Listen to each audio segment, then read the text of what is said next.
Como nós estamos na nossa sexta aula da matéria de Seitas e Heresias, Seitas e Heresia 2, nós paramos na página de número 13, onde estaremos falando um pouco a respeito de uma religião bem conhecida do povo brasileiro, mas às vezes não tão compreendida. Vamos falar a respeito do espiritismo. Há muitos erros no meio do povo evangélico quando fala a respeito do espiritismo, sem conhecimento a respeito do assunto. Ele simplesmente fala que é bruxaria, que é macumbaria, que é coisa do diabo, e não consegue sequer. E muitos, na verdade, não sabem o que se passa lá. Não tem conhecimento, nem sequer das doutrinas ensinadas dentro do pensamento espírita. O pastor mostra aqui uma breve história a respeito do espiritismo. Ele fala sobre a definição de espiritismo. Primeira letra A, ele fala que é contato com os espíritos mortos diretamente ou através da mediunidade. Então, esse aqui está dando um conceito do que realmente eles fazem. E ele fala que o conceito de espiritismo já sugere melhor a ideia da comunicação e a reencarnação. Essas são duas coisas fundamentais dentro do pensamento espírita kardecista, que é essa crença que eles têm de comunicar com os mortos através dos dons mediúnicos, ou tanto na viagem espiritual que eles chamam, ou na escrita mediúnica, e através dessa consulta a mortos. Nós temos que também ter uma coisa em mente que os espíritas, nem todos os espíritas têm esse negócio de consultar morto, como alguns pensam, que você vai procurar um espírita kardecista e ele vai ficar falando com morto, como nós vemos, por exemplo, naquela passagem do capítulo 28 do livro de 1 Samuel, que é aquela feiticeira de Endor, através de um pedido do rei Saul, ela invoca o espírito, supostamente seria o espírito do profeta Samuel, e um espírito maligno, que nós entendemos pela Bíblia, toma a boca daquela mulher e profere uma mentira para Saul. Se nós observarmos o texto é muito claro em dizer que ela fala que vê um ancião subindo e quando Saul ouve essas palavras, a Bíblia fala assim, e dando a entender Saul que era Samuel. A Bíblia não diz que era Samuel, diz que ele entendeu que era Samuel. Então a Bíblia constantemente ela proibia a consulta a mortos, justamente para não dar essa janela para que o diabo pudesse atuar através daquela pessoa que estaria invocando o nome dele. Como eu falei na aula passada aqui, existe pessoas, e eu conheci uma pessoa assim, que ela escrevia cartas para supostas pessoas que haviam morrido, e ela abria, como de desabafava, e o diabo acha brecha nisso. E eu até peguei o exemplo de muitas pessoas que hoje, no meio do neopentecostalismo, que nós vamos ver isso no fim da apostila, que supostamente estão hoje em dia consultando mortos nos púlpitos das igrejas. Estão recebendo manifestação de pessoas que morreram e estão trazendo mensagem do além para as pessoas dentro da igreja evangélica. Isso é para os irmãos ver o ponto que nós chegamos dentro daquilo que era para ser cristianismo. E, infelizmente, quando as pessoas dão essa liberdade demais, nessa busca do que supostamente seria conhecer o mundo espiritual através de revelações e visões, se não for uma pessoa que ela esteja realmente diante do Senhor, ela pode ser enganada pelo inimigo. Primeira coisa que nós temos que entender que a Bíblia fala no capítulo 12 da carta de Paulo a 1 Coríntios que a manifestação do dom é dado naquilo que é útil. Não há Alguém necessidade. mexendo nas panelas na cozinha aí. Sim, é minha esposa que está esquentando a comida aqui. O barulho é tão alto assim. Ela até chegou agora do trabalho e está fazendo alguma coisa para comer. E, então, irmãos, nós temos que tomar muito cuidado, porque a Bíblia diz que os dons espirituais eles se manifestam naquilo que é útil. E esse afago de querer ver coisas mirabolantes demais acaba dando um espaço para que o inimigo possa. Não estou dizendo aqui, irmãos, que os dons espirituais dentro das igrejas que se manifestam, tudo é obra do diabo, de forma alguma estou dizendo isso. Mas o que eu quero dizer é que tem muitas coisas nas igrejas hoje que é mentira. Às vezes o diabo nem tem nada a ver com aquilo. O diabo, quando eles falam diabo, não, eu não tenho nada a ver com isso, não. Às vezes é só propagação do ego da pessoa que está ali na frente. E outros, nesse afago de querer viajar no mundo do espírito, acaba dando uma liberdade para espíritos malignos atuar dentro de muitas igrejas e em meio de grupos de pessoas, como nós vemos no dia de hoje. Então, o pastor coloca aqui o conceito da questão do espiritismo é isso, é essa viagem no mundo espiritual em contato com mortos e outros tipos de crenças que eles têm que fundamenta a sua base. E boa parte do pensamento espírita está fundamentada em questões filosóficas. É um estilo de vida que, biblicamente, não está errado, é um estilo de vida até correto, porém com viés de que esse estilo de vida é padrão de uma salvação que eles criam um pouco diferente da nossa, mas com elevação espiritual que lhes tornarão um espírito de luz e alguém perfeito. Então, a crença nesses atos bons que nós fazemos torna eles assim. E nós entendemos biblicamente que os atos supostamente bons que nós fazemos, eles são um efeito da graça de Deus em nós. Então, nós já fomos alcançados pela graça, lutamos para melhorarmos e, assim, fazemos coisa boa. E isso não tem a ver com nossa salvação, é porque já somos salvos que fazemos coisas boas, ou pelo menos buscamos fazer coisas boas. Pastor, coloca aqui, o mundo antigo de espiritismo, ou pré-espiritismo. Então, ele mostra aqui que desde o Gênesis capítulo 3, possivelmente ele está falando ali do episódio da serpente, o inimigo tomar o corpo da serpente e falar com Eva a ponto de levá-la à queda, juntamente com Adão. Ele cita 1 Samuel capítulo 28, que foi a passagem que eu falei da consulta que Saul faz à feiticeira de Endor, e com aquele afago de ouvir a voz de Deus através do profeta Samuel, e ele já havia morrido, ele naquela busca de que Deus pudesse voltar atrás na sua palavra, que havia rasgado o seu reino e entregue a Davi, ele desesperado por vontade de permanecer no trono, ele buscou recursos através de consultar os mortos. E em Deuteronômio fala dessa condenação que Moisés, ao repetir a lei para aquela geração nova que nasceu no deserto e que cresceu no deserto, ele fala que a consulta aos mortos era proibida. Em Apocalipse 21, versículo 8, fala que as pessoas que são feiticeiras, elas ficarão de fora do reino de Deus. Então, aqui é um registro bíblico e não nossa ideia.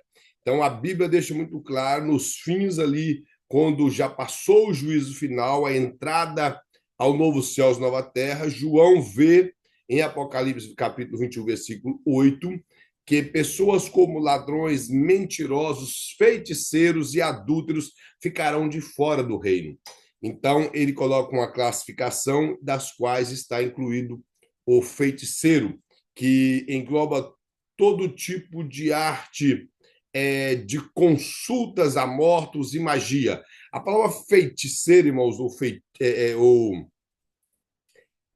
essa questão de feitiço, feiticeiro na Bíblia, vem da palavra farmacoi, que quer dizer pessoas que utilizavam de determinados tipos de substâncias para que eles pudessem entrar em transe e consultar mortos ou viajar no mundo do espírito, ou no mundo espiritual. Esse é o sentido da palavra feiticeiro. Nós vemos que hoje, eu não sei se alguém aqui tem certo conhecimento de alguns grupos que têm essa prática dessa viagem do mundo do espírito, eles utilizam de determinadas substâncias, algumas bebidas, drogas, e existe até uma droga muito forte aí que me parece que é santo daimo, que as pessoas tomam, e tem alguns que até perde o sentido, e já houve casos de pessoas que morreram com isso, simplesmente com esse interesse de viajar no mundo espiritual. Nós temos Pastor, a página de número irmão 13. Kleber, o Sim, meu sobrinho teve um AVC semana, faz uns 20 dias, por causa porque disso. tomou o chá do Santo Daime, ficou doidão e foi É, parar no hospital. Ele saiu da muitas igreja, foi pessoas para o acontece isso com candomblé, eles. mas estava no Santo Daime e foi para o candomblé, conhecer filho de pastor. Não. Muita, já saiu até uma reportagem uma vez aí a respeito disso, de pessoas que morreram e outros que pararam de situação muito grave no hospital. Então, de acordo com o livro do Apocalipse e a condenação também que Paulo faz sobre a obra da carne, que uma delas é feitiçaria, está englobando isso aí. Então, além dessa consulta a mortos, fala também de espécies de drogas utilizadas para que a pessoa possa ficar mais flexível para que determinados tipos de espírito possam atuar na vida delas. O mundo espiritual, irmãos, é uma coisa muito séria e as pessoas eles não compreendem isso. Hoje, as nossas igrejas é esse estilo de hino worship, pregações vazias, onde as pessoas já não veem mais isso. As pessoas não estão preocupando mais com o mundo espiritual. Eles não têm essa preocupação. Eu vejo hoje, parece que é até brincadeira, principalmente que na América, as igrejas não têm manifestação demoníaca, porque as pessoas não estão buscando a Deus de uma maneira que, quando alguém entra oprimido na igreja, eles caem demoniados. Porque se tem uma igreja que consagra e entra uma pessoa ali que ela é opressa pelo diabo, o demônio vai manifestar nela. E o que me espanta é ver pastores pentecostais da Assembleia de Deus, como diz o Pentecoste Raiz, ficar bismado ao ver uma vez um pastor viu um vídeo de um pregador expulsando demônio e ele achou aquilo uma coisa magnífica demais. E, e eu não entendi, porque eu pensei que ele tinha experiência com isso, e ele nunca teve experiência em expulsar um demônio. E nós vemos aqui na América, irmãos, a situação que se encontra muitas igrejas aqui, que as pessoas não importam com isso. Infelizmente, não tem pessoas que chegam na igreja, que saem de situações como o espiritismo e não são libertas, permanecem na igreja pentecostal sem ser liberta. Porque, primeiro, eles chegam ali, as igrejas logo já vai dando coisa para eles fazer, sem ele passar por um discipulado, sem ele ser liberto, sem nada. E ele. Uma coisa que nós temos que entender que uma pessoa que ele realmente é dedicada ao espiritismo, seja ele de qualquer ordem, candomblé, ubanda, quimbanda ou kardecista, se ele é dedicado àquilo ali, ele é flexível àqueles espíritos. Então, se ele não converter verdadeiramente a Cristo, quando ele converte, como eu conheci pessoas assim, que tem uma facilidade muito grande de ver a presença de Deus, porque da mesma maneira que ele era dedicado às coisas demoníacas, ele passou a ser dedicado às coisas de Deus. Mas se a pessoa não converter e ele fica naquele meio termo, o diabo aproveita. Ele aproveita. E uma coisa não tire isso da sua cabeça que o diabo quer tirar a crente da igreja. Hoje em dia o diabo não quer tirar a crente da igreja. O diabo quer que eles permanecem lá e faz bagunça na igreja e parece ser crente. Parece ser crente, é como eu falei. Tem pastor aí até consultando morto. Então é para os irmãos ver, parece ser crente. E quando as pessoas, por exemplo, eu creio que nenhum dos irmãos aqui acreditaria nisso. Se eu chegar aqui, mesmo que eu seja um professor, o pastor Luiz é um professor, e falamos que nós recebemos um espírito de alguém que já morreu aí há tantos anos atrás. os irmãos não vão acreditar nisso, vão falar assim, o irmão está ficando doido, o irmão está com viés espírita. Mas para quem não conhece Bíblia, como o grupo de pessoas que às vezes está envolvido naquela igreja não conhece, eles acreditam. Eles acreditam naquilo ali. Então nós temos que tomar muito cuidado com isso. O pastor coloca aqui que religiões de espírito, como tribais, hindus e grupos esotéricos, etc. Então, o que ele quer mostrar aqui é que o espiritismo abrange várias áreas nessa questão aí, de muitos grupos de pessoas. Ele fala do espiritismo moderno. Não sei se alguém aqui já ouviu falar das irmãs Fox. Eu tenho um livro aqui chamado Por que Deus Condena o Espiritismo? Eu já li esse livro no Brasil há uns 25 anos atrás. É um livro muito bom, ele traz um relato histórico do Espiritismo, do reavivamento do Espiritismo por Allan Kardec. É um livro antigo da CPAD, mas um livro muito bom. E ele trata muito a respeito dessas irmãs Fox, que é Margaret e essa Carl Fox, que elas viveram aí no período do século XIX, metade do século XIX, e elas trouxeram um reavivamento do espiritismo, porém, não no sentido kardecista. Elas tinham um viés um pouco mais levado para a magia negra, para esse ato de bruxaria, mas elas acreditavam também no mundo espiritual, dentro dessas viagens espirituais, como o pensamento de Allan Kardec. E o pastor coloca aqui que isso eu li no livro também, que possivelmente ele tirou do livro, que alguma delas, na verdade, via e sentia alguns tipos de ruído, algumas manifestações dentro da casa e objetos mexendo. No livro que eu li, esse livro História do Espiritismo, me parece que foi a Carl Fox. Ela, em uma casa, ela descobriu o seu poder mediúnico através de ver esses tipos de coisas se movendo dentro da casa. Eu creio que isso realmente aconteceu, porque se ela deu uma vazão para o diabo trabalhar, o diabo trabalhou na casa para enganar, parecendo ser um suposto poder do além, como realmente era, mas como se fosse de viés bom, quando na verdade era maligno. Ele fala que a primeira experiência de comunicação foi de Margaret Fox, quando ela conseguiu viajar no mundo do espírito, está nesse livro que eu também li. Ela teve experiências espirituais com demônios que no pensamento dela era um espírito de luz. E fala que ela aprendeu a comunicar e manipular, manipular aqui, ainda assim que ela manipulava os espíritos, mas que ela comunicava com eles e era usado por esses espíritos para trazer revelações que o povo que ia ouvi-la queria ouvir. O diabo, irmãos, lembrando de uma coisa, o diabo sabe do que você fez até nesse momento. Ele não sabe o que você vai fazer amanhã, mas o que você fez até esse momento ele sabe. Então nós temos que ter isso em mente. Coisas do passado e que as pessoas ficam indagando, o diabo pode trazer isso à tona para que as pessoas sejam enganadas. Porque o que encanta os olhos do povo hoje é você trazer determinados resultados para a vida delas que resolve um problema. E o espiritismo kardecista, eles têm uma filosofia para resolver problemas.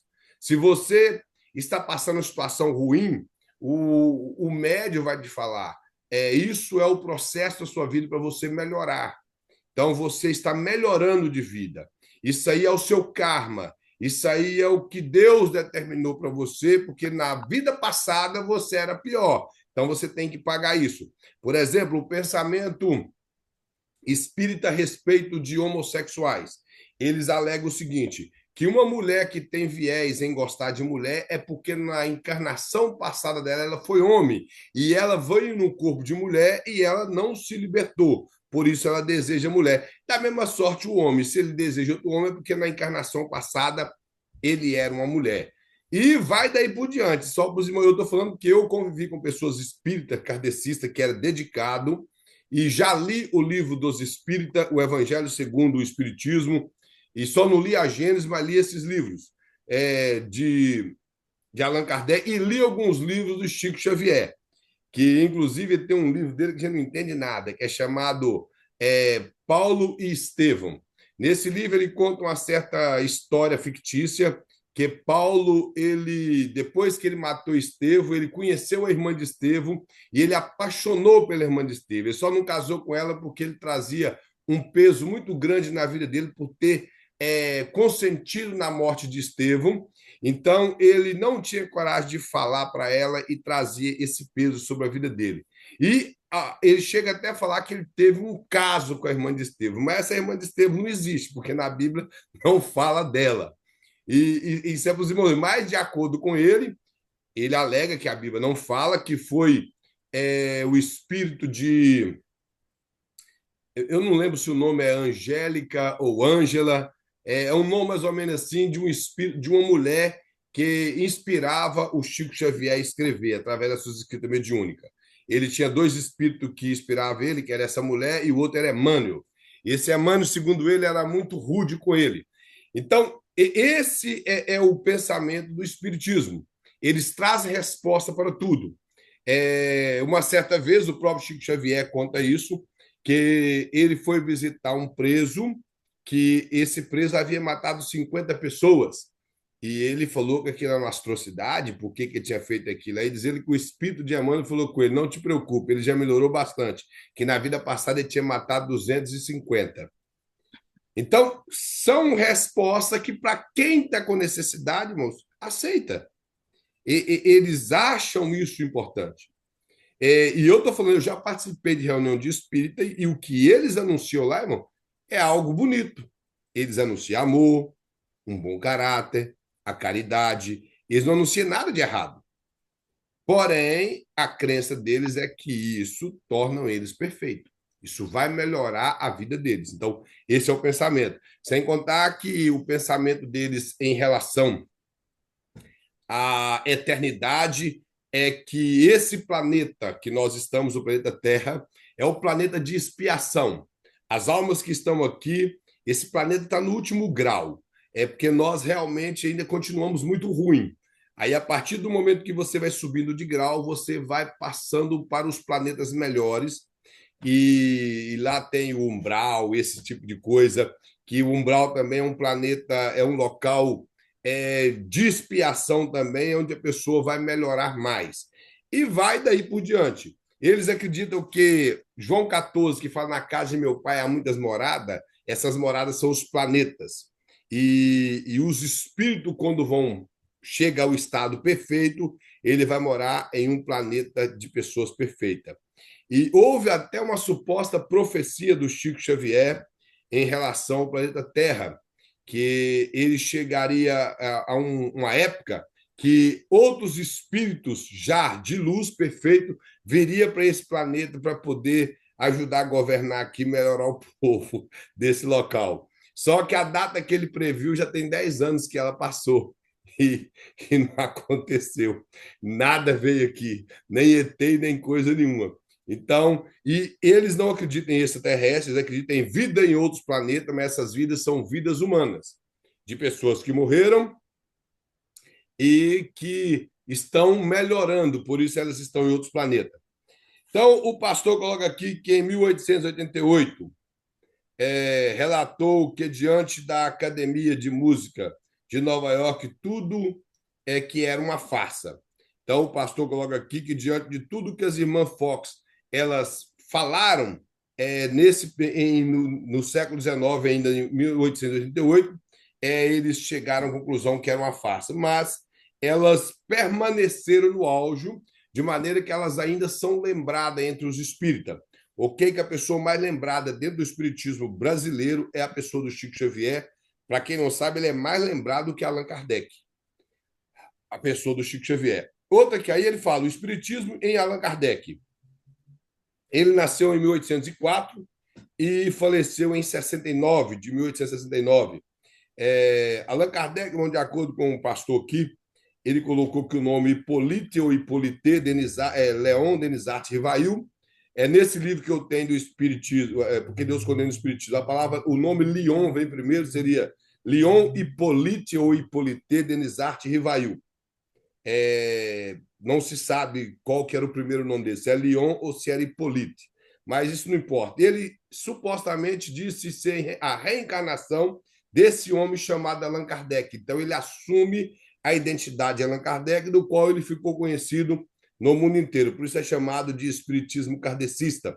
Mas o seu nome verdadeiro é esse aí. Um nome um pouco comprido, até parece bonito, né? Não sei se lá na França ele é bonito, como alguns nomes aqui no Brasil é bonito e em outro lugar é estranho.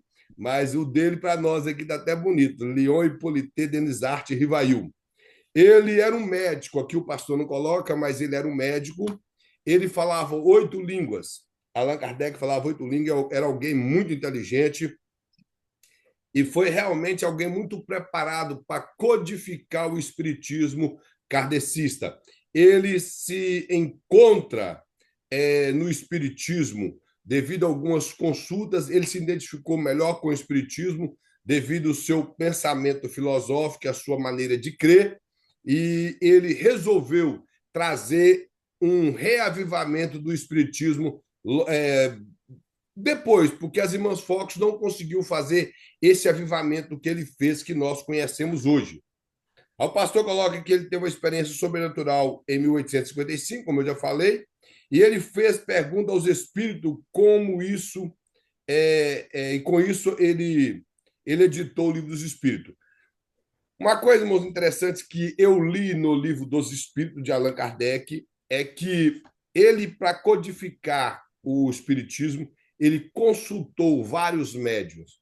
Não foi algo que ele fez da cabeça dele. Ele consultou vários médiuns. E outra coisa, se uma pessoa para trazer algo como codificação no espiritismo, de acordo com o pensamento de Allan Kardec, teria que ser confirmada em 3 centros espíritas diferentes. Foi o que aconteceu com ele. Claro que o diabo por trás de tudo, mas ele conseguiu codificar através de pesquisas. E isso é o que eu li, e li dos próprios escritos dele, que ele não tinha dom mediúnico, ele apenas codificou. Ele não viajava no mundo do espírito, ele não tinha escrita mediúnica, que é aquela parte que o Chico Xavier coloca a mão assim e escreve. Inclusive, tem até um pastor da Assembleia de Deus aí que anda vestido igual o Papa, que acabou de falecer. Eu não sei se os irmãos já viram um pastor da Assembleia de Deus que parece até aquele Alexandre de Moraes lá, e ele veste as roupas coloridas, igual a do Papa, sempre está com a roupa diferente. E ele um dia estava fazendo uma escrita psicográfica. Ele abaixou a cabeça na mesa e estava escrevendo alguma coisa. E quando eu falo com os irmãos que as coisas é sério no meio do povo pentecostal, é muito sério. Então, Allan Kardec não era médium, nesse sentido que ele viajava no mundo do espírito. Ele apenas codificou por ser alguém de um nível intelectual muito alto. Aí o pastor fala aqui que ele fez pergunta aos espíritos e com isso ele editou o livro dos espíritos, e em 1857 ele inicia o espiritismo kardecista, pois Kardec recebia a missão de resgatar a igreja apóstata. Os irmãos já leram na Bíblia, em João, capítulo 16, que Jesus fala que ele enviaria o Consolador. Os irmãos lembram disso? De acordo com o espiritismo kardecista, o Consolador é o espiritismo kardecista. Não é uma pessoa. É a religião espírita kardecista. Ela é o Consolador de Cristo na Terra. E uma vez eu ouvi um espírita dando uma palestra e ele dizia que, como Allan Kardec ele cita muito nos seus livros o Espírito da Verdade, se você pegar algum livro de Allan Kardec, ele fala, de acordo com o Espírito da Verdade que me falou, ou que eu pesquisei, eu escrevi isso. Segundo ele, esse Espírito da Verdade, que Allan Kardec citava bastante, era Jesus Cristo, que acompanhava Allan Kardec nas suas escritas, nas suas pesquisas. Então, de acordo com esse palestrante e o próprio Allan Kardec, Jesus era o guia espiritual de Allan Kardec. E nós sabemos que ele é o guia espiritual de toda a humanidade que crê nele, não só de Allan Kardec. Mas ele denomina Jesus como sendo o Espírito da Verdade. Evidente que ele tirou de partes da Bíblia, como ele alega que o Consolador é o Espiritismo. Então, em esse interesse dele resgatar a Igreja Apóstata, segundo ele, que já é século XIX, logo depois do Iluminismo, da Renascença e tudo mais, a reforma já estava um pouco apagada na Europa. Ele vem com esse pensamento. E uma coisa, irmãos, o espiritismo kardecista ganhou espaço muito grande na Europa e no Brasil e em muitos lugares. Nós vemos que há um conceito, como eu falei, das pessoas em relação ao espiritismo, é um pouco vergonhoso. Eu não sei se os irmãos têm contato com espírita. Hoje eles ficaram mais à vontade. Antigamente você perguntava a um espírita de que religião ele ficava com vergonha de falar. Hoje eles já falam à vontade. Por quê? Porque as pessoas sempre associou o espiritismo à macumbaria. E existe a macumbaria do candomblé e de outras, mas o espiritismo kardecista não tem nada a ver com isso. Por isso ele é perigoso. Porque quem não gosta de macumba, não gosta de macumba. Mas que as pessoas têm um certo preconceito com isso. Mas o espiritismo kardecista, ele é totalmente diferente. Ele não tem a ver com essas coisas. O espiritismo kardecista, eles querem fazer obra de caridade, eles querem ajudar o próximo. Eu não sei se os irmãos já conviveu com espírita, eles todos têm o mesmo timbre de voz. Eles conversam tudo mansinho, todos conversam igual. Eles parece que um copiou do outro e todos têm o mesmo timbre de voz na hora de palestrar, na hora de conversar, é tudo igual. E eles veem as escrituras como um livro que tem várias interpretações e qualquer um pode dar a sua interpretação. Um dia eu até falei com uma menina que estava palestrando no grupo espírita e eu fui convidado por um amigo e fui lá. Falei, vou lá. Aí, quando ela falou, eu falei assim, mas a codificação de Allan Kardec, somente o Evangelho segundo o Espiritismo, eu posso pegar uma frase lá do meio dele e dar a minha interpretação? Ela pegou e falou assim, não. Eu falei, por que com a Bíblia vocês podem fazer isso? Ela, não, porque a Bíblia, eu falei, não, a Bíblia é um livro que narra a história de um povo, então você não pode tirar do contexto histórico que o povo está narrando. Eu falei, de forma alguma. Aí um outro rapaz ficou nervoso. Eu falei, não, meu, não estou aqui para causar polêmica. Eu só estou dizendo que nós temos que respeitar os escritores que escreveram os livros. E se eu falto respeito com a escrita de Allan Kardec, eu vou estar sendo fora daquilo que ele quis ensinar. Então, você tem que procurar o contexto do que a passagem bíblica está falando para que você interprete. Aí ele já largou que a passagem de lado e pularam para outra coisa. Então, eles pensam assim da Bíblia, eles o pastor vai até colocar que a Bíblia é um livro humano, não tem nada de inspiração. O pastor coloca mais aqui que em 1865 o Espiritismo chegou no Brasil, na cidade da Bahia, em Salvador, e hoje tem aproximadamente quase 2 milhões de adeptos ao Espiritismo kardecista. Em Patinga, existia um local enorme chamado Vale do Amanhecer. E, pasmem, ali ia muitos empresários dentro daquele local. E existe um bairro em Ipatinga chamado Horto. E esse Horto tem um local também que é muito nobre, que é chamado Borritiro. E acima do Borritiro, que é um morro, mas é um morro de pessoas mais ricas, chamado Ibaúbas. Ali é cheio de judeus. E esses judeus de linha cabala frequentavam o Vale do Amanhecer. Eles não estavam satisfeitos com o cabalismo, que tem quase o mesmo viés do espiritismo kardecista, e iam lá no espiritismo kardecista viajar no mundo astral dos espíritos. Mas essa necessidade, irmãos, que as pessoas têm do vazio e das perguntas que eles não conseguem através de muitos líderes religiosos, eles encontram no espiritismo. Eles encontram no espiritismo. Essa pessoa que eu falei com vocês aqui, que ela, por tanto escrever cartas relacionadas a mortos, a conversar com o padrasto que faleceu e outras coisas que o espírito maligno tomou conta dela, os espíritos, eu até tive uma certa polêmica com ela, que uma vez eu expulsei um demônio dela, e quando ela veio conversar comigo, eu falei que era demônio, e ela quase, o demônio saiu e ela quase me bateu, ela mesma, o demônio já nem estava nela mais. E ela falou que não, porque lá no Espiritismo eles ensinavam outra coisa. Eles ensinaram para ela que não era espírito maligno, que não existe isso. Isso era um espírito que, segundo eles, de uma mulher que ela queria se alimentar porque essa mulher era viciada em bebida e em cigarro, e então ela estava usando o corpo dela porque ela estava frágil devido a algumas coisas. Então, eles trazem uma resposta muito bonita. Estava frágil devido aos problemas com família que ela passou, e o diabo, ou melhor, esse espírito dessa mulher, ao querer beber e fumar, utilizava do corpo dela. E a verdade é, essa pessoa não bebia nem fumava, mas quando ela recebia o espírito maligno, ele fumava e bebia através do corpo dela. Mas tudo isso para quê? Para enganar a pessoa. Para enganar a pessoa.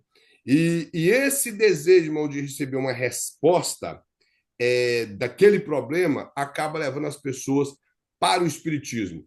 Por quê?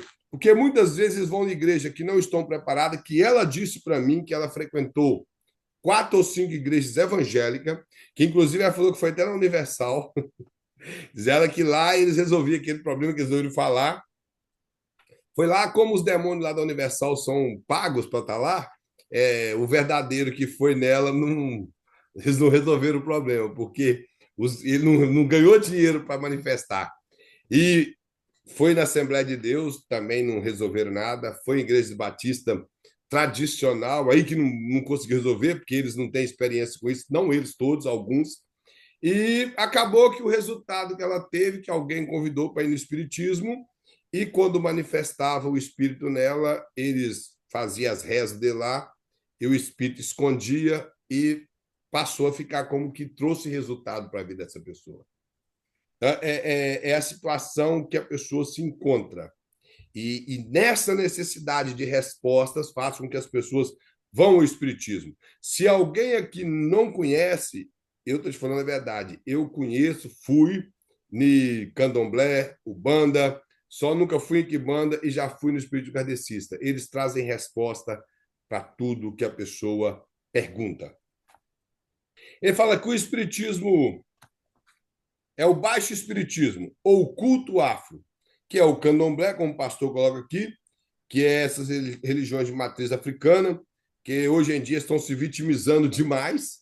Não sei se os irmãos já reparou, estão se vitimizando demais na internet, e no Brasil muita manifestação a respeito disso.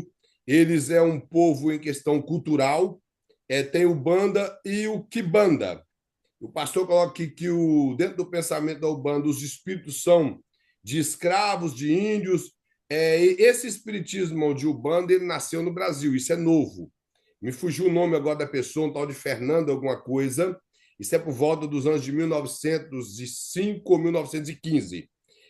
Segundo eles, são espíritos de escravos, por isso que boa parte deles ficam com a mão para trás, espírito de mulheres que foram maltratadas nesse período no Brasil, espírito de marinheiros, não sei se os irmãos já viram alguns que ficam balançando, como se eles estivessem no balanço do mar, com o corpo balançando. Aí tem aquele que é o Zé Pilintra, que os pessoal crente, não sei por qual razão, gosta de ficar chamando os supostos demônios por apelidos que é dado na Ubanda para eles, como Maria Mulambo, Maria Padilha, Pomba Gira, e Zé Pilintra, Zé Candonga, Zé não sei mais o que, Zé Nada, e vai dando esses nomes para esses camaradas aí.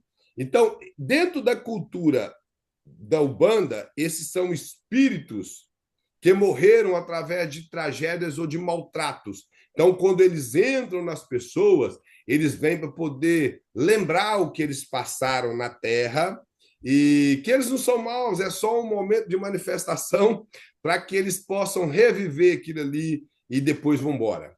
Então, tem esses dos marinheiros que ficam balançando, que morreram nos mares, tem o das mulheres que foram maltratadas, como o de Pomba Gira, de Zé Pilintra, que era um malandro que vivia nas malandragens, que inclusive o símbolo dele é um homem de todo vestido de branco, com a gravata vermelha, no estilo de dançarino, Preto Velho e daí por diante.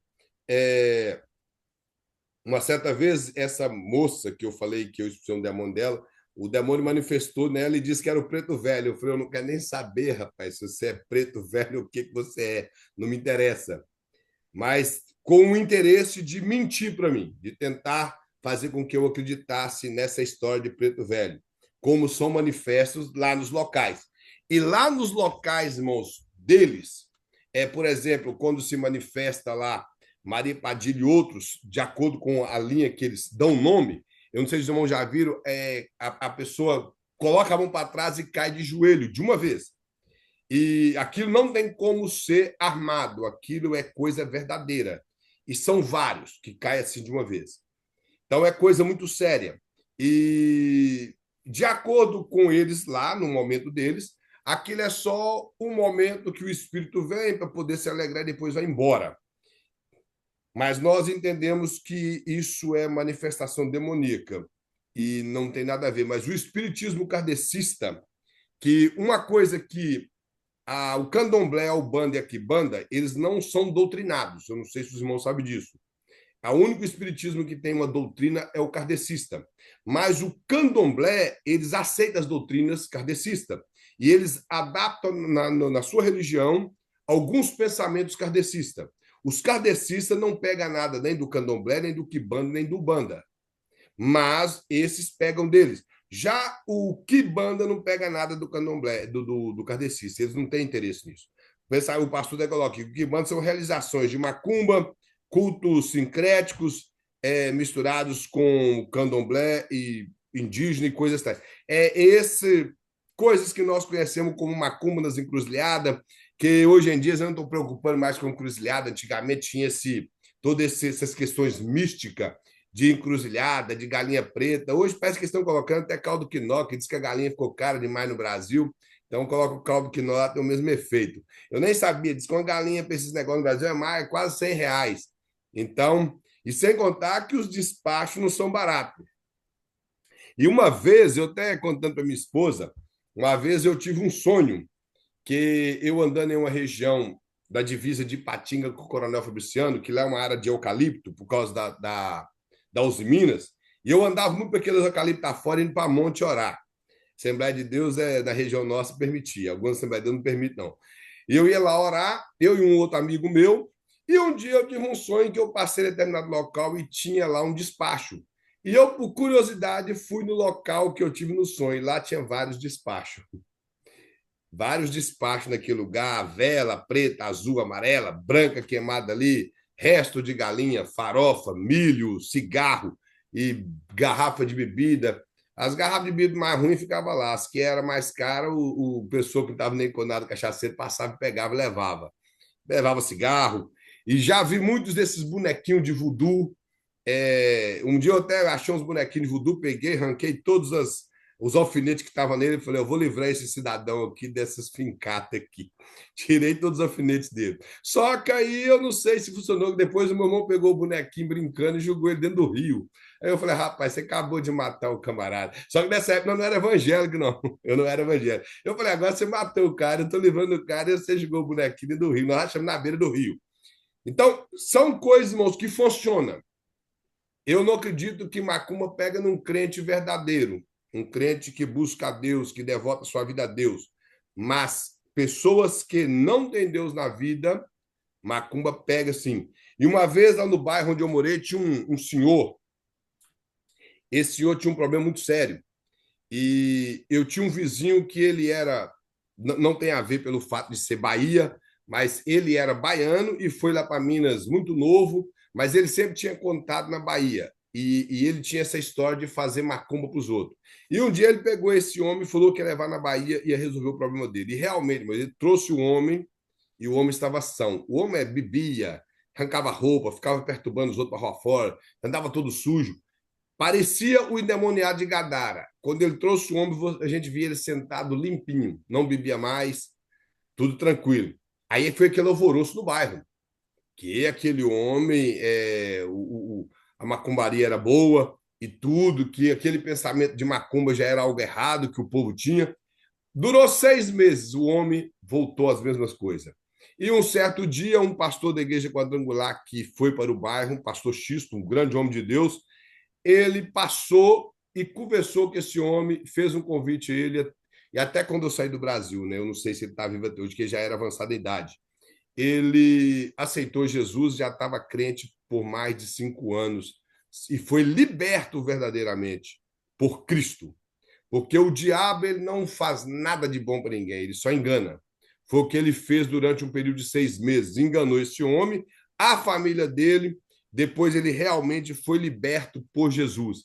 E até que eu saí do Brasil, ele permaneceu na presença do Senhor. Outro ponto aqui, ponto 6, fala do espiritismo científico e grupos de estudos de ação social. O LBV, irmão, que aqui o pastor não colocou, mas significa Legião da Boa Vontade, que é um órgão dentro do espiritismo, que esse órgão ele tem por preocupação com a vida social dos membros daquela sociedade, como os membros do espiritismo. Em vários locais do Brasil, eles ocupam, seja um posto médico, a área ali do posto médico, ou de escolas, onde eles fornecem alimento para o povo. Eles dão cestas básicas e também faz um sopão ali em alguns dias da semana, onde as pessoas vão lá comer dessa sopa. No bairro onde a minha mãe mora hoje, existe um grupo muito grande do LBV que alimenta muitas pessoas. E eu fico olhando que nós evangélicos não fazemos isso. Quando nós fazemos marmita na igreja, nós vendemos. Nós não damos para ninguém. Nós vendemos as marmitas da igreja. E era isso, era o trabalho social da igreja. A igreja nunca foi separada do trabalho social, é só ler o livro de Atos. A igreja sempre foi envolvida no trabalho social. Isso é uma das funções da igreja na terra. Vamos ser verdadeiros, irmãos. Nós não fazemos obra social. Vamos ser verdadeiros, nós não fazemos. Eu pertenço ao ministério, quando eu falo ministério, eu não estou falando só do ministério que eu pertenço aqui nos Estados Unidos, mas de todas as Assembleias de Deus, um ministério muito rico. Se tem alguém aqui que é assembleiano, convencionado, você saiba, você pertence a uma rede de igrejas muito rica. E nós não fazemos. Nós realmente não fazemos. Pode contar as igrejas que faz. E algumas igrejas, como a Igreja do Evangelho Quadrangular no Brasil, que eu conheci, fazia bastante obra de caridade. Igrejas como Batista Centenária, que eram igrejas tradicionais, fazia muitas obras de caridade. Aqui nos Estados Unidos, uma igreja que eu sei que faz muita obra de caridade, que é aqui perto de mim, é a Igreja Batista do Pastor Jetro, aqui em Everett. Ela realmente faz bastante. O pastor Costa Júnior, que é batista, também faz bastante, principalmente em ir atrás de pessoas que são drogadas. Ele tem até um centro de recuperação, mas outras igrejas eu não sei. Hoje há uma briga muito grande em questões financeiras na igreja. Já vi pastores falar que dízimo não é para ajudar ninguém, que já que Deus pediu somente 10%, os 90% que fica com você, que você ajuda do seu bolso, da igreja não é para ajudar ninguém. E é assim que nós vemos. Então, esse movimento, ou esse órgão dentro do Espírito da Legião da Boa Vontade, eles se preocupam com a obra social daquele povo, onde está localizado aquele centro espírita, e eles realmente cuidam. Aí eu pergunto para você, se nós vamos evangelizar alguém, chegamos diante de um mendigo, e você prega para ele, ele aceita Jesus, o que faremos com ele? O que você faria se você pregar para o mendigo? Agora você imagina, será que as nossas igrejas têm estrutura para você levar um mendigo e deixar ele lá? Boa parte das igrejas aqui na América não tem. Então não tem estrutura para recebê-lo. Às vezes nós nos sentimos desconfiados e desconfortáveis de pôr dentro da nossa casa. Nós sentimos assim. Nós não criamos meios para receber essas pessoas. Não criamos. Nós não temos um local para receber essas pessoas.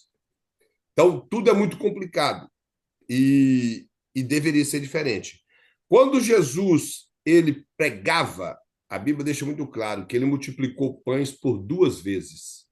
Ou seja, ele deu Bíblia para o povo, mas no momento que ele sabia que não podia deixar o povo morrer de fome, ele deu alimento para o povo. A ponto que ele foi até confundido com uma personagem política que poderia derrubar o rei Herodes como rei na Judéia. Então, nós temos que entender o seguinte: o papel da igreja não é social, não é só espiritual. A igreja tem o papel de arrancar pessoas do mundo, mas de cuidar dessas pessoas. As pessoas menos favorecidas é um papel da igreja. E a Legião da Boa Vontade faz isso.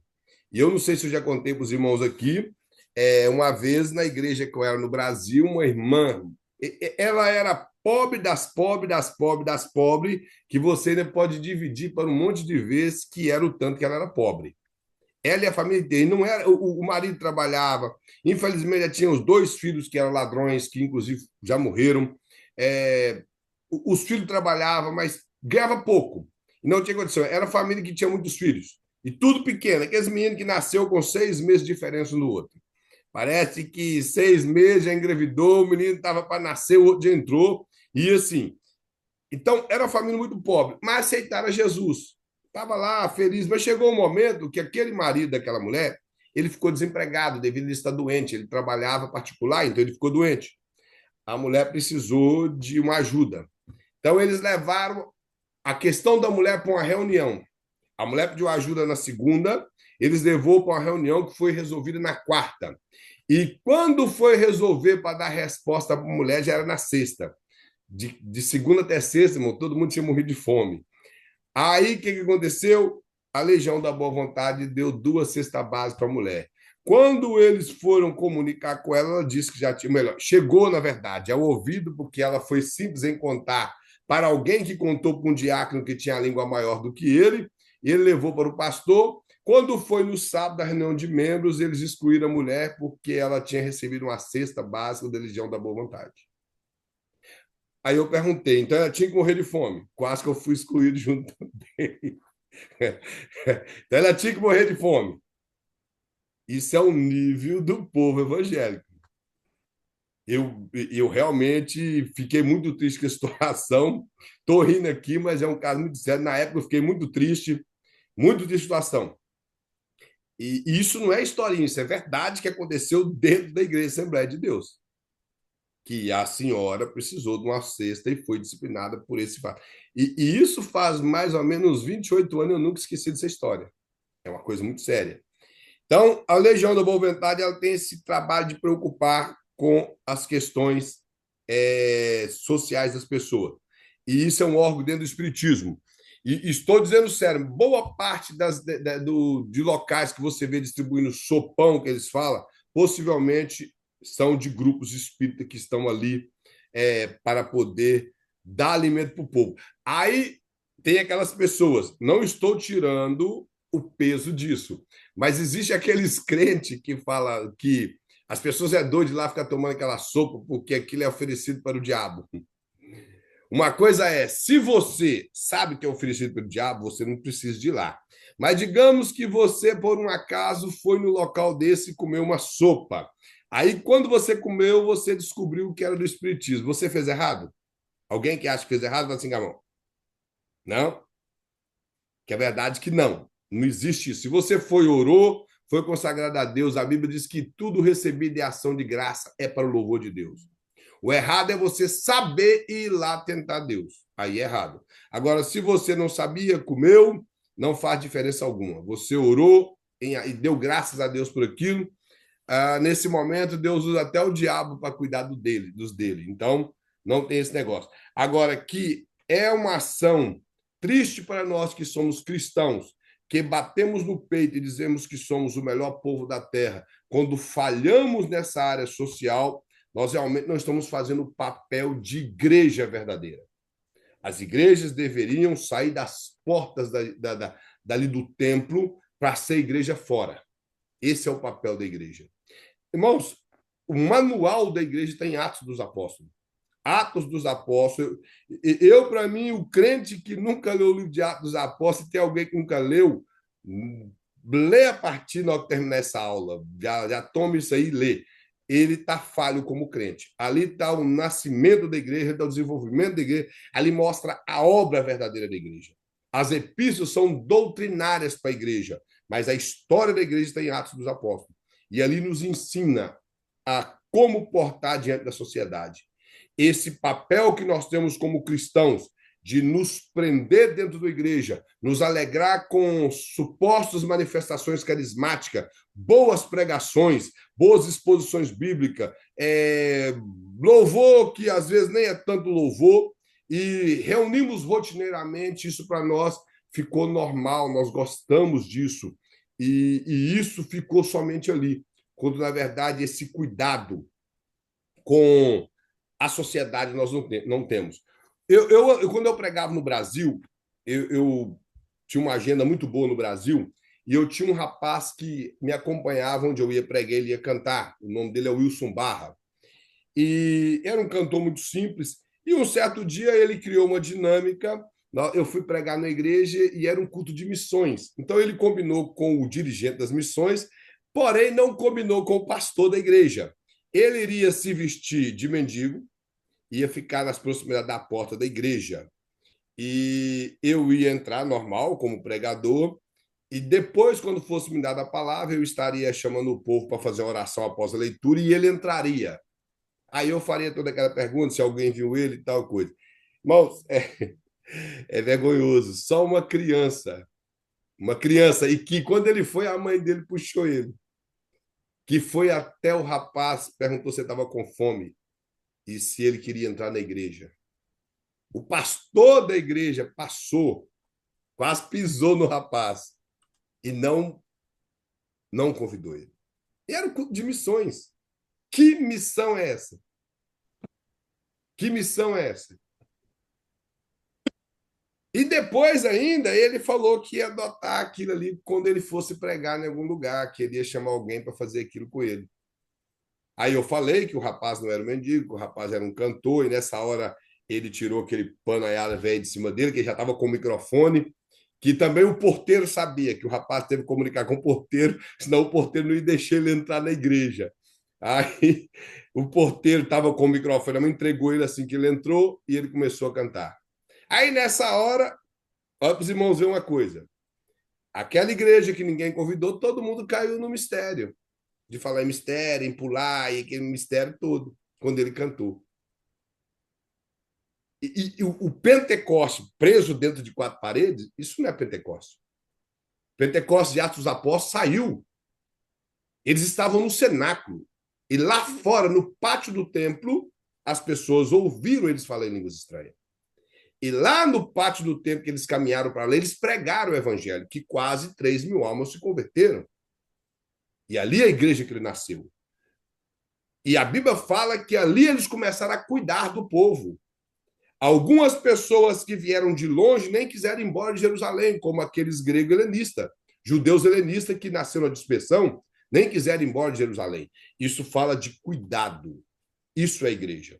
Então, condenar o espiritismo como realmente nós não concordamos é muito fácil. Agora, desfazer, irmão, desse papel social que eles realmente dão banho em muitas igrejas é difícil. Aí o pastor coloca aqui sobre os ensinamentos da verdade, que eles anunciam muito sobre a virtude, isso aí realmente eles anunciam, sobre valores morais, eles têm muito esse pensamento ético, e a filosofia, que eles baseiam muito em questões filosóficas. E eles têm um pensamento bem místico, isso é uma verdade. Tudo é voltado no lado do misticismo.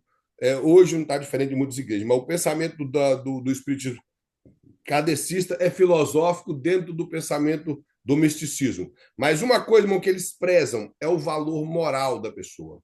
E principalmente essas virtudes de ser bom, ser paciente, ser pessoa de coração bondoso. Eles não utilizam o termo amar, mas eles utilizam o termo fazer caridade. Porque dentro do pensamento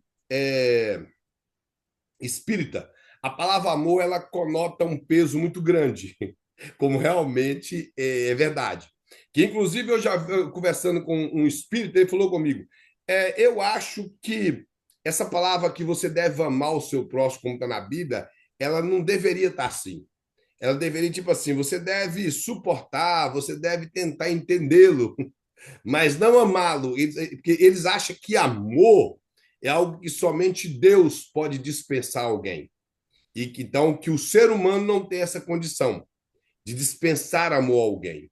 Então, eles acham que eles devem suportar determinadas pessoas, tentar conviver bem com elas. Então, isso são virtudes que eles tentam desenvolver dentro do pensamento aqui, nenhuma perspectiva futura de se reencarnar de forma melhor, a ponto de purificar um pouco das suas falhas nesse mundo. Uma coisa que o pastor colocou uma observação, que a religião, que é uma religião supostamente cristã e com virtudes bondosas, como eu te falei. Então, eles se enquadram no pensamento da religião cristã. Os espíritos, se você perguntar, alguns até falam, nós somos espíritas cristãos. Eles falam assim. Do mesmo jeito que eles colocam o catolicismo dentro dos viés do cristianismo, eles também costumam dizer com que eles são espíritas cristãos. E é claro que isso não existe, porque cristão é quem segue a Cristo, e eles não seguem a Cristo, que Cristo para eles nem sequer é o Messias.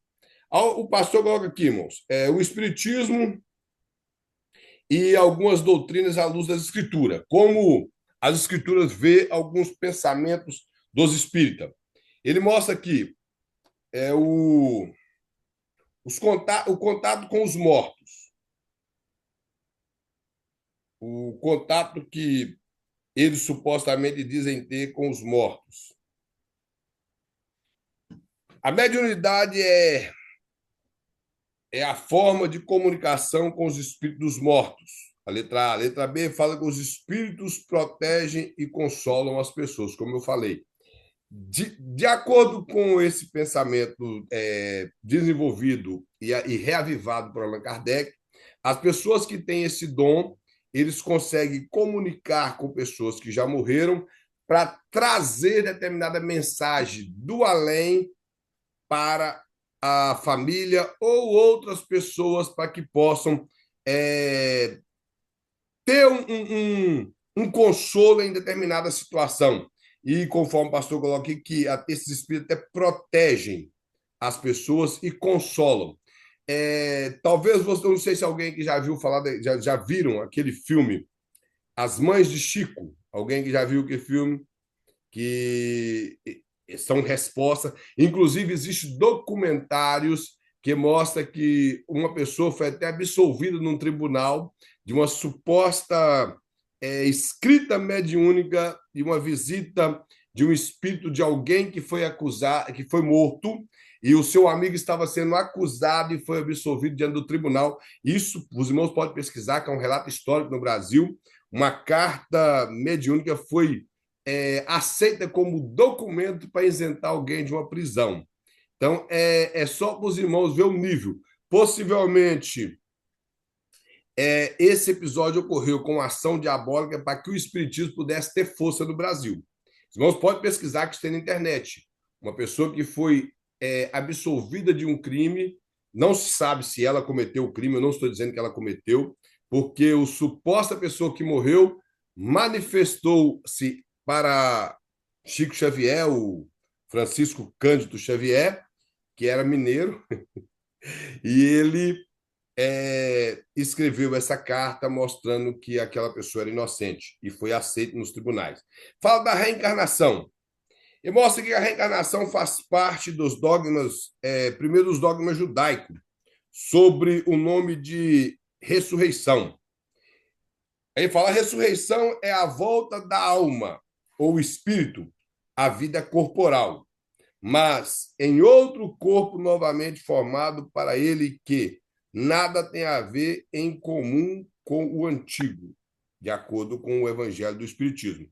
Ou seja, dentro aqui do Evangelho do Espiritismo, eles basearam a doutrina da reencarnação no pensamento judaico a respeito da ressurreição.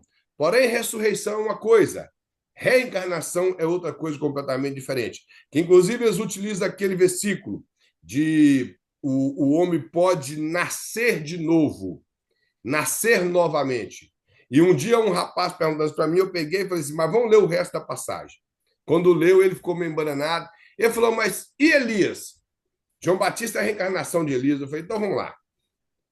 Alguém para reencarnar e tem que morrer? Eu falei, mas você sabe que Elias não morreu pela Bíblia?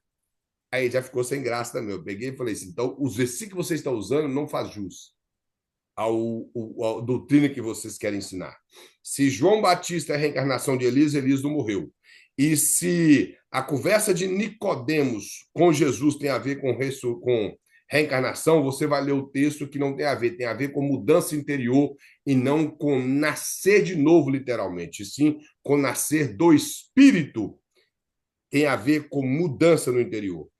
Então, o pensamento de reencarnação, eles se baseiam no pensamento da ressurreição dentro da doutrina judaica, que os judeus, principalmente os judeus ortodoxos, que hoje traz o viés dos judeus fariseus da época, eles acreditavam na ressurreição. Ressurreição essa que a pessoa poderia tornar-se a vida de forma instantânea, como Jesus fez com pessoas que morreram, como o filho da viúva de Naim, com Lázaro, com a filha de Jairo, que voltou, mas no mesmo corpo. Já no pensamento espírita, eles retornam em corpo diferente. Por isso que eu disse que eles alegam que uma pessoa tem viés homossexuais por ter sido, na vida passada, homem que veio no corpo de mulher ou mulher que veio no corpo de homem. E uma coisa que deve ficar gravado na mente dos irmãos, que, como eu falei, tem muitas pessoas que falam coisas que não sabem.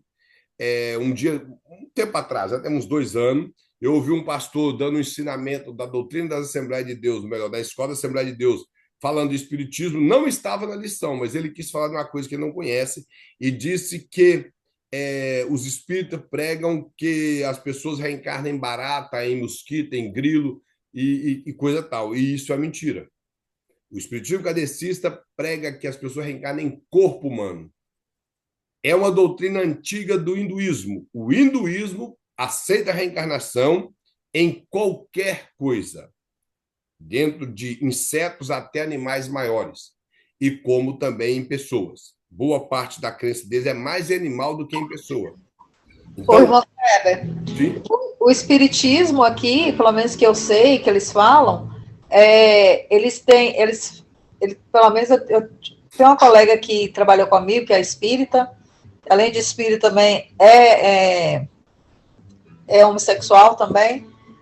Aí ela disse que a reencarnação vai reencarnando até chegar no ponto que a pessoa pagou tudo que tinha para dever, aí não reencarna mais. Esse, inclusive, é o próximo ponto que eu ia falar. Esse que é o pensamento dos espíritas. É até ela se tornar um espírito de luz. Então, a reencarnação no pensamento deles é a pessoa voltar em corpo diferente, como a irmã falou, que é o ponto que o pastor fala aqui na letra B, que ele fala que é um círculo sem fim.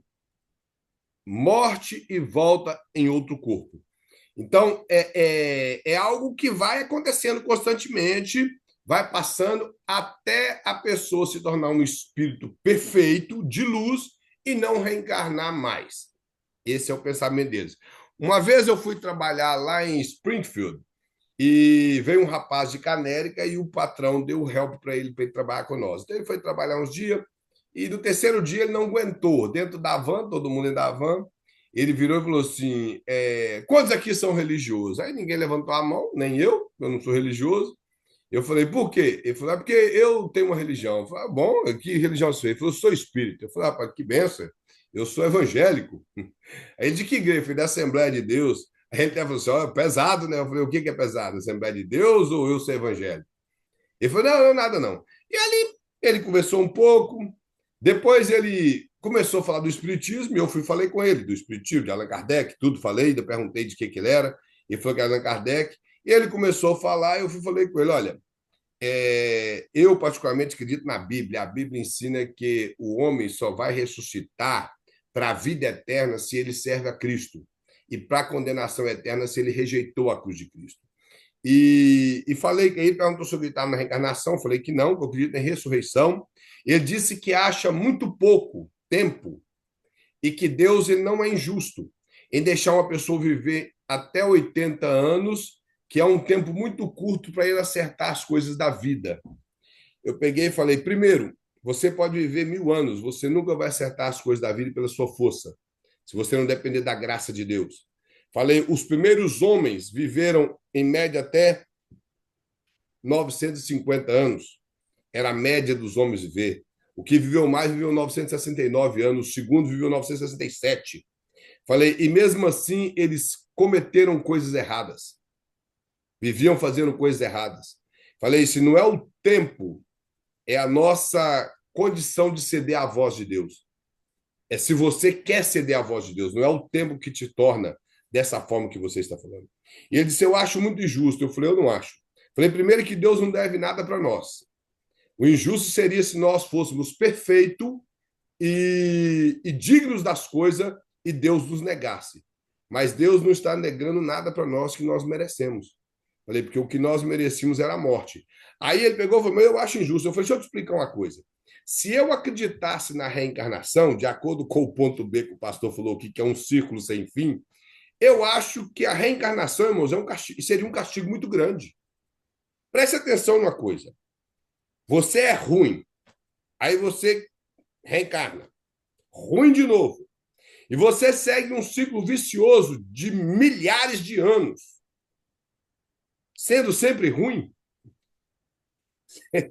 Passa 2, 3 mil anos você reencarnando e sendo ruim, até você melhorar. Vamos ser verdadeiros. Isso não seria uma coisa mais de castigo para nós do que talvez o inferno? Você passar toda a vida reencarnando e sempre sendo ruim? Como, de acordo com o próprio pensamento espírita, o Livro dos Espíritos alega isso, que esses demônios que manifestam, que ele até alega lá, esses espíritos que os evangélicos dizem ser demônios, que são espíritos maus, eles não desejam reencarnar.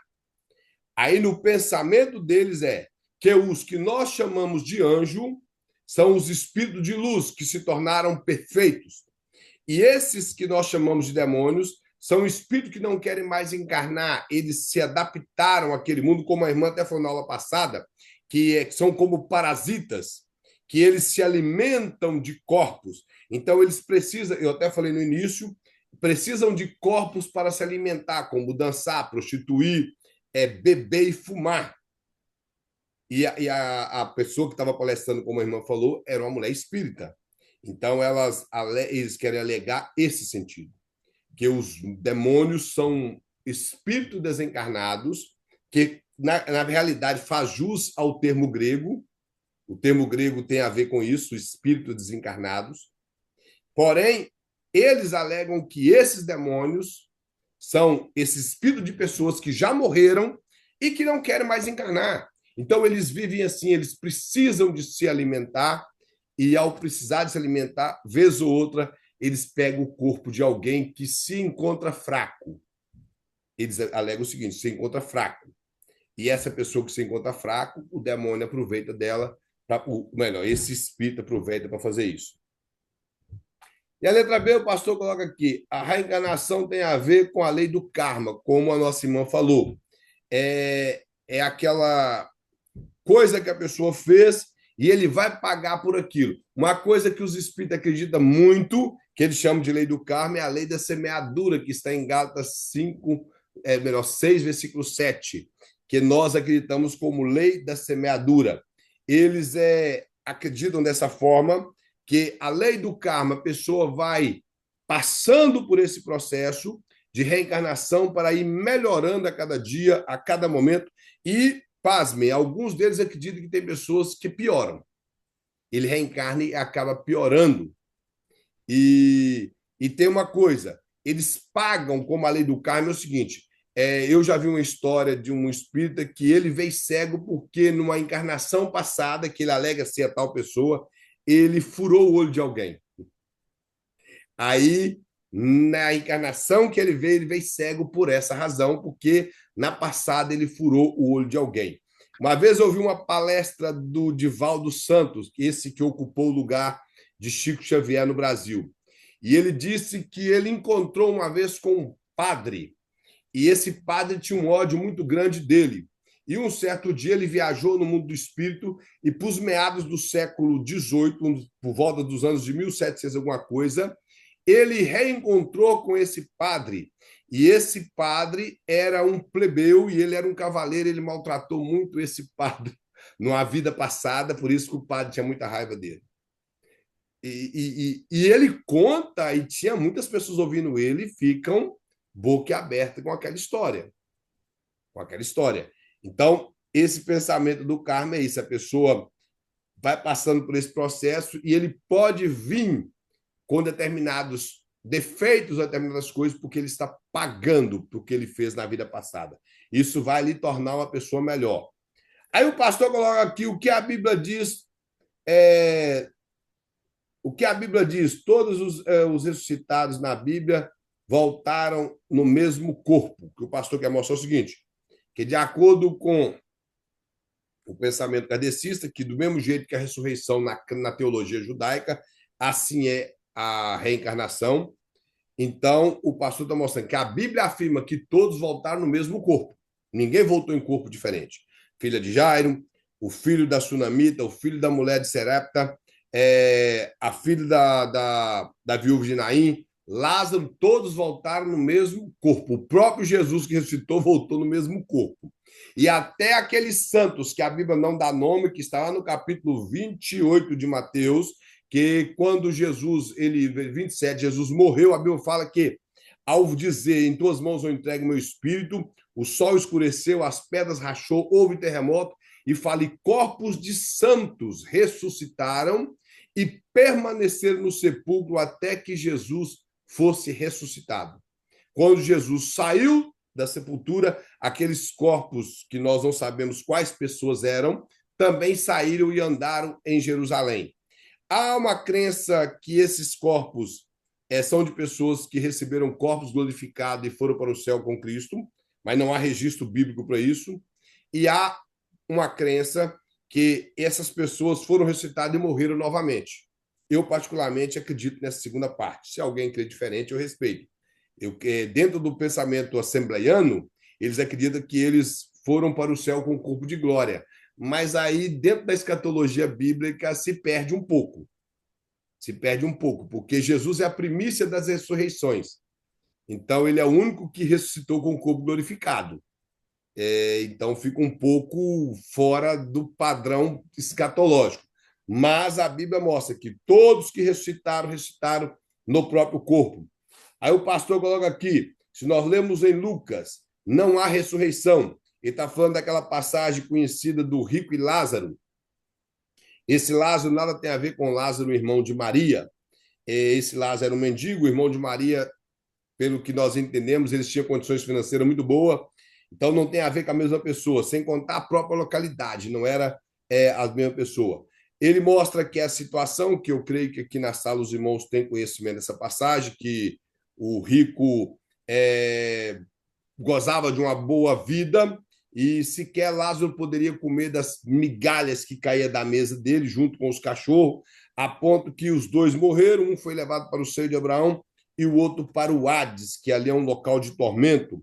E ao avistar Lázaro, nós temos que entender que aqui é uma parábola, nós não sabemos se naquela época havia condição de quem está no paraíso avistar quem estava no Hades, ou vice-versa, mas Jesus conta essa parábola para descrever de uma forma que nós venhamos a entender, e os seus primeiros ouvintes, que para ilustrar a preocupação daquela pessoa que estava em tormento e, ao mesmo tempo, a tranquilidade do que viveu em paz após, não porque ele era pobre, mas porque ele era temente a Deus, porque pobreza não leva ninguém para o céu e nem riqueza faz a pessoa ser condenada ao inferno. Tem muitos pobres arrogantes que irão para o inferno e tem muitos ricos que são sinceros e que herdarão a vida eterna. Mas a ocasião que o pastor quer mostrar é que houve a preocupação da parte dessa pessoa que estava no Hades, de que os seus parentes ouvissem falar de Cristo, ouvissem falar da salvação, para que eles não fossem para aquele lugar de tormento. Então, o que ele pede? Que alguém dos mortos fosse lá. Essa é uma passagem utilizada pelos espíritas.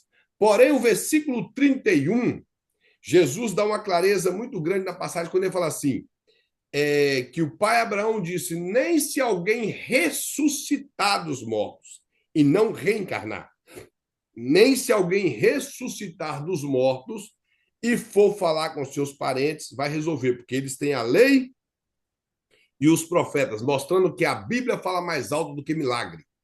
Então, ou seja, ali Jesus não está falando de reencarnação, está falando de ressurreição.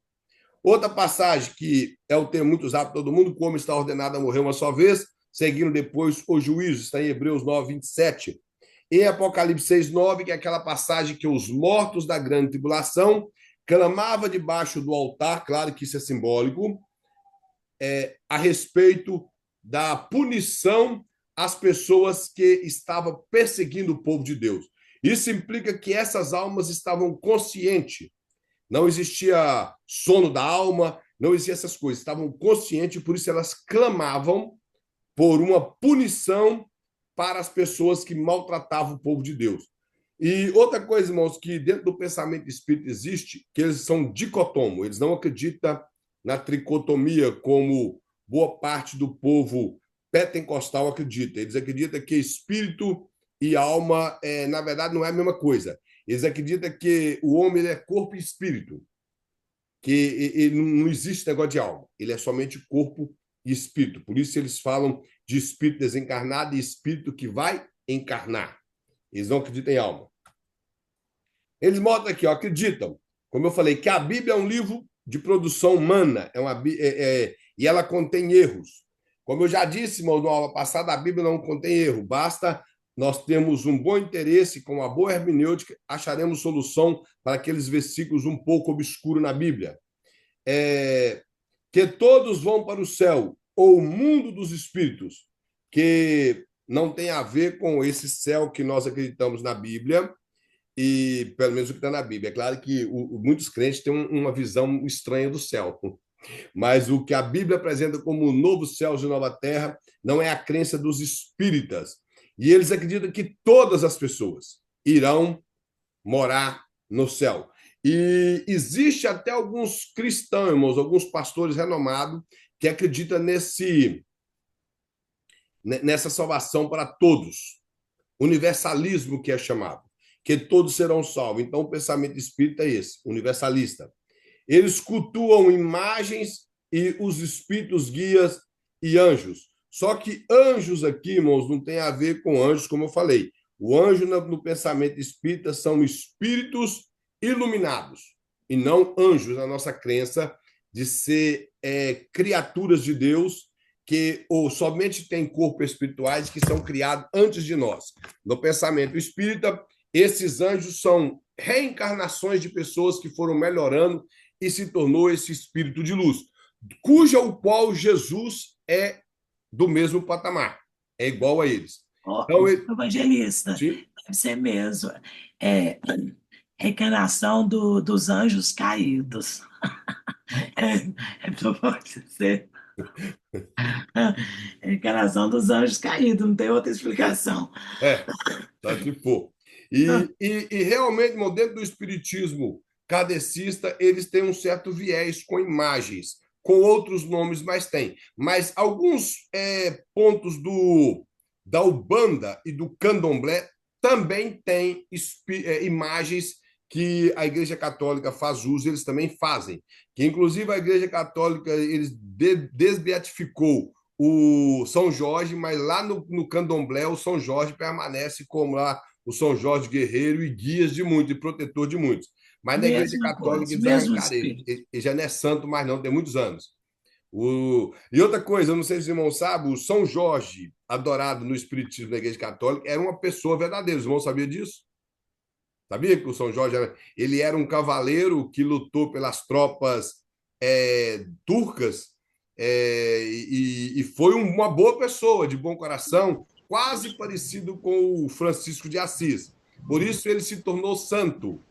Eu não sei como que... Mas no Rio de Janeiro tem uma igreja lá que o santo padroeiro é São Jorge. Jorge. Eu sei que o São Jorge ele perdeu, eles arrancaram ele não é santo mais não. Se você mas no Rio de Janeiro eles ainda comemoram ainda o dia de São Jorge, alguma coisa assim, a Igreja Católica. Eles gostam do São Jorge. Porque eles tiraram ele de santo, ele já não conta mais ali no catálogo dos santos católicos, não.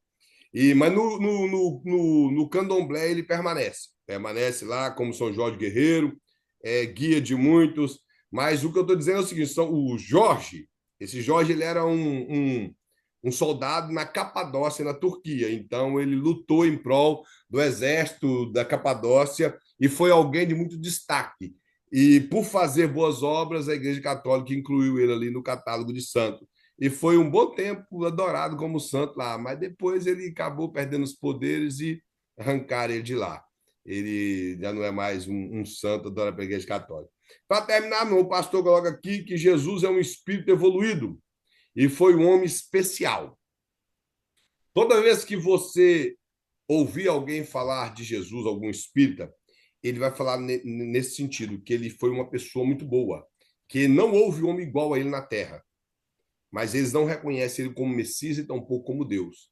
Não, ele é um encarnado numa dimensão Isso, maior. encarnado de... E eles não conseguem explicar encarnado de quem ou como foi. Que, de acordo com eles, o Jesus que pisou na Terra foi a última encarnação dele. Por isso ele fez todas aquelas obras e dali ele se tornou um espírito de luz. E a morte da cruz não tem efeito salvatório para eles. De acordo com eles, eles abraçaram a teologia liberal. A morte da cruz ela é somente para exemplo. Ela foi algo que exemplifica o que nós deveríamos fazer, que Jesus, os seus ensinamentos eram ensinamentos bons e morais, não tinha a ver com coisas espirituais, aquilo que poderia realmente mudar a vida, que Jesus, todas as suas ações foram para trazer exemplo para nós. Então, nada tem a ver com questão vicária, substituta, tem a ver com exemplo. Essa é a maneira que os espíritas veem Jesus. Alguém que alcançou a evolução máxima, então ele não precisa de encarnar mais e ele somente apareceu de acordo com alguns para Allan Kardec sendo o espírito da verdade. Agora, uma coisa, Eles, o evangelista, eles usam muito Melquisedeque como Isso. exemplo de uma das primeiras encarnações, porque na Bíblia fala que ele era sem pai, sem mãe, sem genealogia, né? Então é por isso que ele foi encarnado. Infelizmente, o que a irmã Lúcia está falando, irmãos, talvez os irmãos vai ouvir da boca de crente. Tem crente que faz uma certa bagunça com o fator Melquisedeque. Melquisedeque foi uma personagem bíblica humana. Ele manifesta muito rápido o que Moisés escreve a respeito dele, e o escritor aos Hebreus fazendo uma comparação de Jesus sendo o sacerdote eterno, que não vinha da linhagem de Arão, nem da tribo de Levi, ele era semelhança de Melquisedeque, que também era sacerdote do Deus Altíssimo, que ainda não existia o sacerdócio araônico, que vinha da tribo de Levi. Então ele mostra que o sacerdócio de Jesus era da mesma linhagem de Melquisedeque, não dependia da tribo de Levi. Por isso ele era sacerdote eterno, porque o sacerdócio levítico acabou quando Caifás rasgou as suas vestes ali diante das pessoas, quando ele alega que Jesus blasfemou. Porque uma coisa que estava na lei é que o sacerdote nunca poderia rasgar suas vestes. E dali para frente os irmãos vão observar que o sumo sacerdote que veio sempre foi falido, e no ano 70 depois de Cristo acabou o sacerdócio levítico dentro da nação de Israel. Então foi rasgado conforme o próprio Caifás e Anás desejaram, e conforme o livro do profeta Oséias fala. Então o escritor aos Hebreus, ao utilizar da personagem de Melquisedeque, era simplesmente mostrar que como Melquisedeque não era da tribo de Levi, mas era sacerdote, Jesus também não era da tribo de Levi, mas era sacerdote eterno, segundo a ordem de Melquisedeque. E o que a irmã Lúcia falou é um ponto de vista muito bom, que existem livros de pastores, supostamente doutores de teologia, que fazem uma bagunça com Melquisedeque e Cristo. E alguns acreditam também que Melquisedeque é uma teofania de Cristo no Velho Testamento. E isso é o mínimo que você vai ouvir ou ler em alguns livros. Mas Melquisedeque não é uma personagem humana que Moisés, talvez por não saber, não conhecer nada dele, da presença dele ter sido muito rápida, talvez quem poderia conhecer um pouco mais era Abraão, que não falou nada para ninguém. Moisés escreve com muita rapidez a respeito dele. Ele é citado no Salmo 110, depois citado em Hebreus. E ali acaba o fator Melquisedeque. E as pessoas criam tanto livro grosso, com 3 passagens da Bíblia que fala bem resumida do homem, e eles criam um livro dessa grossura do fator Melquisedeque. E eu não sei de onde eles tiram tanto argumento. Mas a irmã Lúcia pautou algo muito interessante aqui, que realmente os espíritas alegam ser realmente da linhagem de Melquisedeque, da pessoa de Melquisedeque, que já era muito evoluído, porque se Abraão ele prestou continência a Melquisedeque, Melquisedeque estava num patamar muito alto. Então, Jesus veio sendo... Melquisedeque era a penúltima e Jesus a última, e não reencarna mais. Esse é o pensamento do espiritismo kardecista. É uma filosofia, irmão, muito bonita para quem não conhece o cristianismo, o pensamento kardecista. Eu vejo que muitas pessoas eles afastam da Umbanda, da Quimbanda e do Candomblé, mas o espiritismo kardecista, quando eles têm contato, eles conseguem ver algo diferente por não conhecer o cristianismo. Na verdade, eu vou voltar para não conhecer a Bíblia, porque o cristianismo está muito falho. Não está sendo um cristianismo bíblico. Mas o cristianismo bíblico traz resultado para essas religiões que se afastam ou deturpam a Bíblia. Então, as pessoas que têm contato com o espiritismo kardecista, sem ter conhecimento bíblico, eles abraçam, porque eles conseguem trazer resposta que as pessoas estão buscando e que, às vezes, dentro do cristianismo, nós não respondemos primeiro, por não buscarmos de Deus, e depois por não conseguir responder às pessoas dentro da Bíblia. Porque dentro da Bíblia nós conseguimos trazer respostas que ajudariam pessoas com necessidades. Com necessidade. Jesus ele conseguiu trazer resposta para pessoas com necessidade. Por exemplo, ele curou muitas pessoas de males físicos. Nicodemos ele trouxe uma solução para um problema de Nicodemos sem ter milagres.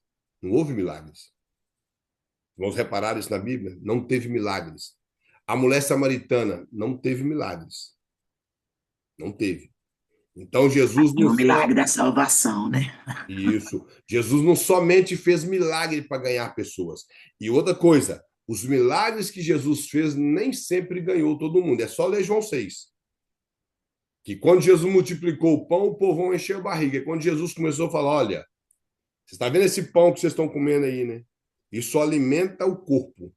Mas eu sou o pão vivo que desceu do céu, e aquele que não come da minha carne, ou seja, não faz parte do meu sacrifício. Ali não está falando de ceia. E aquele que não toma do meu sangue, ou seja, que não vá comigo para a cruz. Quem não toma a cruz não tem parte comigo. A Bíblia foi saindo todo mundo. Aí Pedro falou, mas todo mundo está indo embora. Aí Jesus falou, e vocês querem ir também? Pode ir. E ele falou, difícil o discurso, né? Muito pesado. Discurso duro, mas verdadeiro. Porque o povo, se fosse mentira, o povo ficaria lá. Então, quando ele falou, vocês me seguem só para comer pão, o povo, ó, tá parecendo essa igreja de hoje. Pregou duro, o povo muda para a igreja mais light. Melhor mudar de igreja que mudar de vida, é mais fácil, né? Aí, Pedro pergunta, fala para ele, o povo está indo embora. Jesus fala, vocês querem ir também? Eles falam, para quem iremos nós, se só tu tem palavra de vida eterna? Então, nem sempre milagre muda vidas. O milagre só muda a vida quando ocorre na sua vida. Aquele milagre que é feito só diante dos seus olhos pode te alegrar. O que é feito na sua vida te marca. Agora, uma palavra bem ensinada que entra no nosso coração, ela muda a nossa vida. E isso está na Bíblia. Está na Bíblia. Outro exemplo, capítulo 3 do livro de Atos dos Apóstolos. A Bíblia que Paulo chega em Licônia e em Listra. E lá ele está pregando e tem um paralítico olhando para ele. De repente, o paralítico, Paulo determina e ele pula e se coloca sobre os pés. O povão vai ao delírio. E já quer adorar Paulo e Apolo, Paulo e Barnabé. Aí Paulo, olha para os irmãos ver, o povão queria adorar eles, porque diz que eles eram as duas imagens de Júpiter e de Marte, que tinha descido do céu, e aquele negócio todo. Aí eles negaram, não aceitaram a adoração. O mesmo povo que queria adorar eles depois já quis apedrejar. Já quiseram apedrejar. Então, o milagre nem sempre vai mudar a vida de pessoas. Porque o povão, eles se alegraram com o milagre, quando eles rejeitaram a adoração, eles pensaram, então, já que vocês não é Deus, vão meter pedra neles. É só para os irmãos entenderem uma coisa. A Bíblia tem que ser ensinada, irmão, da maneira verdadeira e com o poder de Deus. É isso que muda vidas. Podemos fazer milagres, esse tanto de coisa nas igrejas. Se não tiver Bíblia, as pessoas entrarão vazias e continuarão vazias. E aquelas pessoas que são possessas por demônio, vai sempre o demônio ser expulsado dela, com as pessoas que têm autoridade e manifestando. Até que ou ela desiste de ir na igreja e segue por outro caminho e nunca é liberta. Então nós temos que voltar aos ditames da palavra do Senhor e anunciar a palavra de Deus com verdade. Então nós vamos ficar por aqui. Pensei que eu ia conseguir avançar até o islamismo, mas o assunto do espiritismo agarrou nós aqui hoje. Ficamos por aqui, vamos fazer a chamada. Logo após estaremos agradecendo ao senhor. Irmão Zé Carlos, ele justificou. Irmã Fabiane. Irmã Angiane. Irmã Lúcia. Irmã Maria. Irmã Priscila. Irmã Ruth, irmã Sandra, irmã Sandinha, aqui, irmão Washington. Bem, irmão, vamos agradecer ao Senhor. Logo após, irmãos, tenham liberdade de poder se retirar da sala. Bem, Santo Deus e Pai maravilhoso, Deus grande e bendito. Mais uma vez, ó Pai, somos gratos ao Senhor pelas tuas mãos, ó Pai, sobre nossas vidas, por mais uma aula, pela tua iluminação sobre nós, ó Pai, que os nossos corações estejam guardados por ti, ó Pai, e a nossa mente iluminada nos ajude a ser, ó Deus, verdadeiros anunciadores do evangelho bíblico, ó Pai, e podemos, ó Pai, anunciar o evangelho do Senhor, sendo ele o poder de Deus, que possa quebrar cadeias, possa trazer salvação. Nos ajude, ó Deus, a não simplesmente, ó Pai, entender teoricamente a respeito das religiões, mas poder, ó Pai, trazer uma palavra que muda a vida dessas pessoas, ó Deus. Que nós venhamos a ser luz no mundo, ó Pai, sal na terra, guarde o teu povo, ó Deus, abençoe a cada um no percurso da semana, dá livramento e sustenta, ó Pai, na fé, nessa caminhada, em nome de Jesus. Irmãos, que Deus abençoe a todos tenham uma excelente noite e ficam na paz do Senhor Jesus.